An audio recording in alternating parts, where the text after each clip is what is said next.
বগুড়া ও শেরপুরে নির্বাচনে কারচুপির অভিযোগে বিক্ষোভ মিছিল ও সমাবেশ করেছে জামায়াত ইসলামী।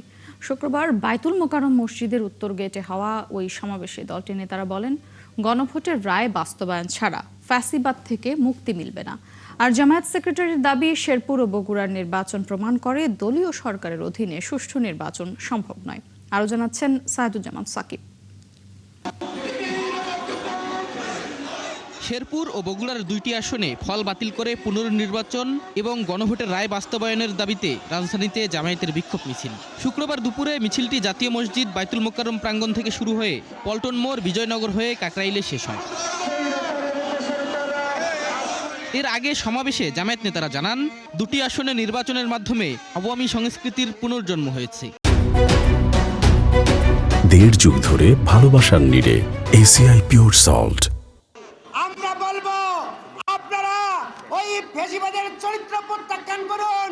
70% মানুষের বিরুদ্ধে অবস্থান গ্রহণ করে আপনারা বেশি দিন ক্ষমতায় টিকে থাকতে পারবেন না। ক্ষমতাসীন বিএনপি করেছে, জাতির সাথে গাদ্দারি করে, ধোঁকাবাজি করে তারা সংবিধানের দোহাই দিচ্ছে। সমাবেশে প্রধান অতিথির বক্তব্যে জামায়াত সেক্রেটারি মিয়া গোলাম পরোয়ার বগুড়া ও শেরপুরের দুটি আসনে পুনর্নির্বাচনের দাবি জানান। বলেন, দলীয় সরকারের অধীনে সুষ্ঠু নির্বাচন সম্ভব নয়, তা আবারও প্রমাণ হয়েছে। গতকালকের নির্বাচনে আবার প্রমাণ হয়েছে কোন দলীয় সরকারের অধীনে নির্বাচন নিরপেক্ষ হবে না। বহু ছবি সোশ্যাল মিডিয়াতে ছড়িয়ে পড়ার পরও কি করে সাংবিধানিক পদে অধিষ্ঠিত প্রধান নির্বাচন কমিশনার বলেন যে সেই নির্বাচন নিরপেক্ষ হয়েছে। এই নির্বাচন আমরা মানি না, নির্বাচন বাতিল করতে হবে। এই দুটি আসনে পুনর্নির্বাচন দাবি করছে। তিনি আরো মনে করেন, গণভোটের রায় বাস্তবায়ন না করলে ফ্যাসিবাদ থেকে মুক্তি মিলবে না।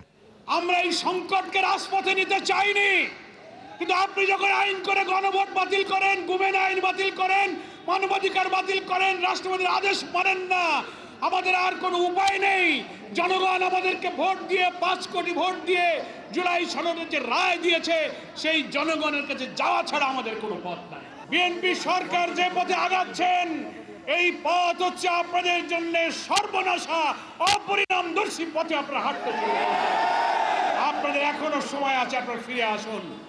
গণভোটের রায় মেনে না নিলে সরকারের বিরুদ্ধে কঠোর কর্মসূচিরও হুঁশিয়ারি দেন নেতারা। শাহেদুজ্জামান সাকিব, ৭১, ঢাকা।